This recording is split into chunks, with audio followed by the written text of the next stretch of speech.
श्री राम में मेरी आस्था है, मैं राम का चेला हूँ। और जिसने भी ये गाना गाया है ना, मेरे सामने जिस दिन आएगा उससे मैं एक सवाल जो पूछूंगा जरूर। कमीशन दे दो तो भारत को नीलाम कर देंगे। मोदी जी हिटलर से भी ज्यादा खतरनाक प्रधानमंत्री हो गए। पत्रकार बीजेपी का पट्टा पहन के इंटरव्यू लेते हैं। ए मोदी जी, कैसे कैसे मंजर भी आने लगे हैं, गाते गाते लोग चिल्लाने लगे हैं, बदल दीजिए इस तालाब के पानी को, क्यों अब कमल के फूल मुरझाने लगे हैं। मोदी जी जब जाके विदेश में कहते हैं पता नहीं कौन सा पाप किया था कि भारत में पैदा हुए, हम तो गर्व से कहते हैं कि हम भारतीय हैं, इस देश में हमारा जन्म हुआ है। का जाम करना चाहिए, रेलवे जाम कर देना चाहिए, सड़क जाम कर देनी चाहिए, संसद जाम कर देना चाहिए, तभी ये प्रधानमंत्री अपनी गलतियों का एहसास करेगा। अब ऊंट पहाड़ के नीचे तो आ गया है। अरे मोदी जी, ए योगी बाबा, आप उसका नाम भले ही बदल दीजिए, लेकिन एक बार आरिफ से मिलवा तो दीजिए। आज समय आ गया है कि देश की 135 करोड़ जनसंख्या को राहुल गांधी के साथ में निकलना चाहिए। जब तक सब साथ में नहीं होंगे ना, तो सबका साथ सबका विकास करने वाला कोई रहेगा नहीं। भारतीय जनता पार्टी सबका साथ सबका विकास सबका विश्वास की बात करती है और जनता के साथ में छलावा का काम करती है। आपने देखा होगा कि अभी सारस वाला देखा होगा कि आपने आरिफ से मिलने नहीं दिया। अरे मोदी जी, ए योगी बाबा, आप उसका नाम भले ही बदल दीजिए, लेकिन एक बार आरिफ से मिलवा तो दीजिए। मिलने की तो इजाजत देता है ना, संविधान में थोड़ी लिखा है कि हम अगर क्या है न्यूज मेटा से प्रेम करते हैं और अगर अलग कर दिया गया तो हम उससे मिल नहीं सकते हैं। अरे मुकदमा लगा दिया। सारस राष्ट्रीय पक्षी है, बिल्कुल घोषित नहीं, राष्ट्रीय पक्षी राज्य पक्षी है। तो मैं वही तो मैं कह रहा हूँ कि जैसे योगी जी को अपना गोलू पसंद है, गोलू नाम है उसका, गुल्लू बोलो गोलू बोलो कुछ भी बोलो, वैसे ही आरिफ को उसका सारस पसंद है। तो योगी जी को चाहिए कि उसका सारस उससे मिलवा दें। मुकदमा लगा दिया आरिफ पे, मुसलमान है ना इसलिए। अच्छा भाई देखिए, नहीं कर सकते क्या? भाई नहीं, देखिए इस सरकार में नहीं कर सकता। आपने देखा होगा कि पीछे मुसलमान होना चाहिए बस। अगर उसका आरिफ की जगह अनुराग नाम होता ना, अरे भैया सारस क्या, सारस के रिश्तेदारों से भी मिलवा देते। सिर्फ यहाँ पे मतलब बताया नहीं कि हिंदू मुसलमान की राजनीति हो रही है, लेकिन बाबा रामदेव तो संस्कारी बना रहे युवाओं को। संस्कारी, हाँ ये बना देंगे भैया। ये जब बलात्कारी को संस्कारी बना देते हैं तो रामदेव तो संस्कारी बना ही देगा।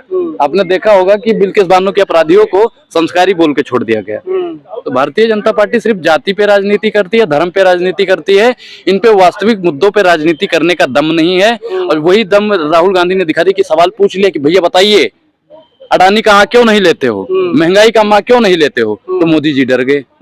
अब उन्होंने कहा नया डायलॉग है फिर से। मोदी जी डर गए जब उन्होंने कहा कि अब क्या किया जाए, तो उनको मतलब किसी बाबा ने उनको एक कैप्सूल बता दिया है कि कोई भी हो सब पे ईडी सीबीआई बैठो। आप तो गोली भी बांट रहे हैं आजकल। मोदी जी बांट रहे हैं। मोदी जी तो कह रहे हैं डर गया विपक्ष, एक ही कार्रवाई सब इकट्ठा हो रहा है। एक अकेला 303 पे भारी। आप लोग क्या कहते थे, एक अकेला सब पे भारी। एक अकेला राहुल गांधी संसद में 303 सांसदों पे भारी हो गया। अब बताइए मोदी जी के डंके कहाँ बज रहे, कहाँ गया मोदी जी की सिट्टी गुट्टी ढीली हो गई भैया एक ही बार में। कैसे हो गया, कैसे हो गया आपको नहीं मालूम है? पूछ लिया अडानी का काहे नहीं लेते हो, क्योंकि ये अडानी का घोटाला नहीं है, मोदी का घोटाला है। अडानी का तो इसमें कुछ नहीं है भैया, अडानी तो एक काम करने वाला वर्कर है। सड़कों पे सारा पैसा काट रहे हो, सड़कों पे हंगामा कर रहे हो। हम तो कह रहे भैया अगर प्रशासन हमें संसद के बाहर दे तो हम संसद के बाहर भी ईंट से ईंट बजा देंगे, संसद गिरेंगे। मैं क्या कह रहा हूँ कि बजट सेशन चल रहा है। मैं क्या कह रहा हूँ कि चक्का जाम करना चाहिए, रेलवे जाम कर देना चाहिए, सड़क जाम कर देनी चाहिए, संसद जाम कर देना चाहिए, तभी ये प्रधानमंत्री अपनी गलतियों का एहसास करेगा। अब ऊंट पहाड़ के नीचे तो आ गया है।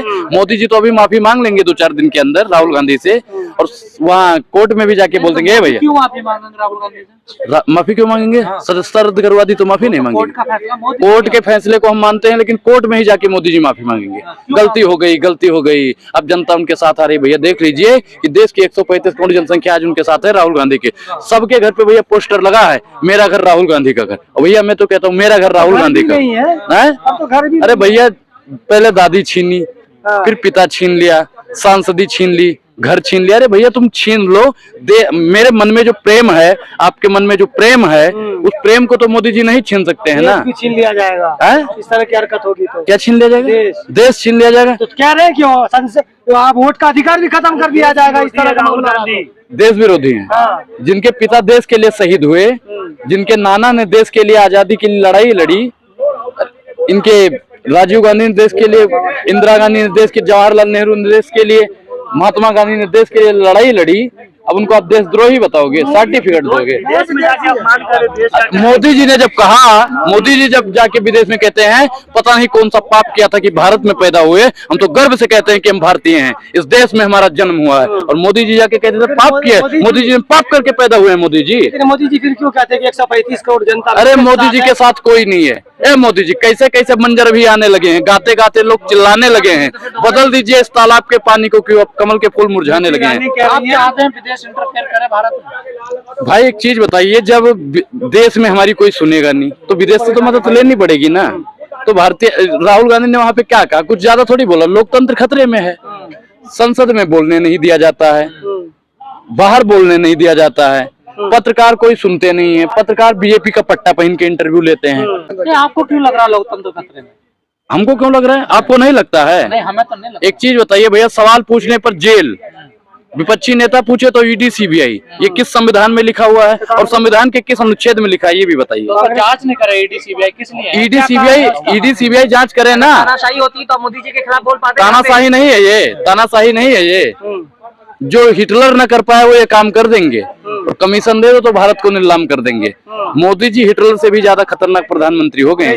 कैसे भैया? अगर मोदी जी के कान है भैया, मोदी जी तक आप लोग मत शेयर कीजिएगा, मोदी जी का तो शेयर पहुंच जाएगा, नहीं तो हमारी चमड़ी है ना उधेड़ के अपना जूता बनवा लेंगे। अच्छा, हिटलर ऐसे डर है फिर भी बोल रहे हैं। डर भैया, इनसे हम डर जाएंगे। जब हमारे पूर्वज गोरे अंग्रेजों से नहीं डरे तो इन काले अंग्रेजों से हम डर जाएंगे। तभी तो बोल रहे हैं कि वीडियो ना पहुंचे मोदी तक। मोदी जी तक पहुंच जाएगी तो चमड़ी उधेड़ के जूता बनवा लेंगे। कहते हैं मेरे राजनीतिक गुरु हैं मोदी। मोदी जी मेरे राजनीतिक गुरु हैं, लेकिन हिटलर हैं। मोदी जी का शोषण हो रहा है, इसलिए अनुराग बोल रहा है। क्या शोषण हो रहा है? आप लोग कहते हो 18 घंटे 20 घंटे वो काम करते हैं, 18 घंटे और 20 घंटे काम करते हैं, इसलिए उनको नींद की बीमारी हो गई है, चिड़चिड़े से रहते हैं। अच्छा, न्यूज मेटा पे ईडी बैठा देनी है, अनुराग को जेल में भेज देना है, नेशनल दस्तक को खरीद लेना है और इनको जेल में बैठा देना है, राहुल गांधी की सदस्यता रद्द करवा देनी है। यही करने का काम बचा है मोदी जी को। मतलब जब सोते नहीं है तो इनके मन में इजुल फिजुल की बातें रहती है। अनुराग, आपको नहीं लगता जो कांग्रेस की लीगल टीम है उसका भी जांच होनी चाहिए? उसकी नहीं, मैं क्या कह रहा हूँ कि भारतीय जनता पार्टी की भी जांच होनी चाहिए, आप जैसे पत्रकारों की भी जांच होनी चाहिए कि आप क्या क्या दिखाते हो। वो इतने हल्के में कैसे मामले को ले लेते? हल्का कोई नहीं है भैया, लश्कर भी तुम्हारा है, सरदार भी तुम्हारा है, तुम सच को झूठ दिखा दो, अखबार भी तुम्हारा है। इन सब की शिकायत हम कहाँ करें? सरकार भी आपका, गवर्नर भी आपका। कह रहे हैं कि जब एक प्रवक्ता के लिए 1 घंटे में सुप्रीम कोर्ट जा सकते हैं, तो जब राहुल गांधी का मामला तो 1 हफ्ते तक आप सोए रहे। भैया देखिए, वही तो सवाल है ना, वकीलों का भी तो क्या है, ये मैनेज कर रहे हैं क्या वकील? नहीं, वकील कोई मैनेज नहीं कर रहे हैं। अगर इसलिए देखिए कि सवाल पूछने पर मानहानि का केस लगता है, मोदी जी कहने पे मानहानि का केस लगता है, तो भैया पहले नरेंद्र मोदी पे मानहानि लगवाओ, सवित पात्रा पे मानहानि का लगवाओ, और जितने भी भारतीय जनता पार्टी के प्रवक्ता हैं सब पे मानहानि का केस लगना चाहिए। लगातार राहुल गांधी को पप्पू पप्पू बोलने का काम करते थे लोग। कांग्रेस के जो वकील हैं लगातार उन्हें निराशा हाथ लग रही, तो आखिर वजह क्या है? मैं क्या कह रहा हूँ कि सिस्टम पे बैठे हुए लोग किसके हैं, सिस्टम पे बैठे हुए लोग किसके हैं बताइए ना।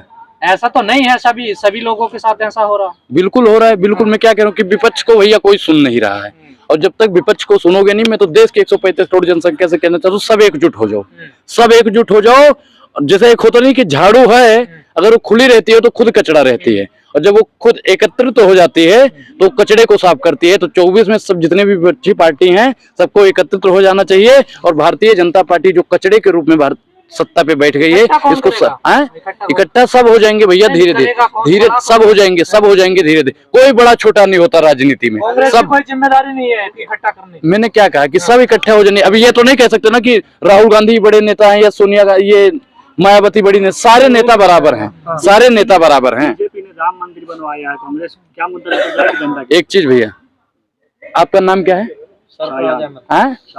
सायान नाम है इनका। इन्होंने कहा कि राम मंदिर बीजेपी ने बनवाई है, तो ये बात आज इन्होंने साबित कर दी कि राहुल गांधी की सदस्यता भी बीजेपी ने रद्द करवाई है। ये बात सिद्ध हो गई ना। अमित शाह कह रहे हैं, हम थोड़ी कह रहे हैं, अमित शाह कह रहे 24 में भव्य राम मंदिर बनकर तैयार होगा। इसमें तो हमने कुछ कहा, हमने तो यही बोला है ना कि राहुल गांधी की सदस्यता कोर्ट ने नहीं, भारतीय जनता पार्टी ने रद्द करवाई है। जब जब भारतीय जनता पार्टी डरती है तब भी भैया ईडी और सीबीआई का दुरुपयोग कर चुकी है। जो राम को लाए हम उनको लाएंगे। तो हम तो कहते हैं जो ताला खुलवाए थे हम उनको लाएंगे, 24 में फिर से राहुल को जिताएंगे। कांग्रेस ऊंची अदालत में क्यों नहीं जा रही है? भैया मैंने अभी क्या बताया कि लश्कर भी तुम्हारा है, सरदार भी तुम्हारा है, मैंने बोला ना। एक बात जो अभी कहा कि जो ताला खुलवाया है, हाँ हम उनको लाएंगे। ताला खुलवाया, ताला किसने खुलवाया? बिल्कुल ताला उन्होंने खुलवाया था। और राम को भैया, राम पे सवाल करने की जिसने भी हिम्मत की, राम को लाए, मतलब भाई एक चीज देखो, दिमाग से सोचने वाली बात है। श्री राम में मेरी आस्था है, मैं राम का चेला हूँ। और जिसने भी ये गाना गाया है ना, मेरे सामने जिस दिन आएगा उससे मैं एक सवाल जो पूछूंगा जरूर। उसने क्या कहा, जो राम को लाए हैं हम उनको लाएंगे। इसका मतलब राम वहां पे नहीं थे। आपने कहा आप अयोध्या से आते हैं, उसी क्षेत्र से। हाँ। आपने कहा जिसने गाया है, वो बंदा गाने वाला राम मंदिर के सामने जब योगी जी जा रहे थे तो ये गाना गा रहे थे खुले मैदान में, हम वहीं थे ये वाला। हम क्या कह रहे हैं कि हम नहीं थे ना, हम नहीं थे ना। और कन्हैया मित्तल जिस दिन मेरे सामने आएंगे मैं तो पूछूंगा कि राम को मतलब कौन लेके आए? राम को दशरथ लेके आए हैं। राम को कौन लेके? मोदी जी लेके आए हैं। मोदी जी लेके आए हैं। तो टेंट में छोड़ दिया जिसने, किसने? कांग्रेसियों ने। इन्होंने गाना क्या गया, जो राम को लाए हैं हम उनको लाएंगे। फोटो नहीं दिखा था राम, कल भी नहीं बजा एक चीज बताइए, एक चीज बताइए, क्या दशरथ जी फिर से लाओगे? रामचरितमानस में तो लिखा है कि दशरथ सा न हुआ है न होगा। अब बता रहे हो जो राम को लाए हैं हम उनको लाएंगे। राम का अपमान है और ये अपमान हिंदुस्तान नहीं सहे।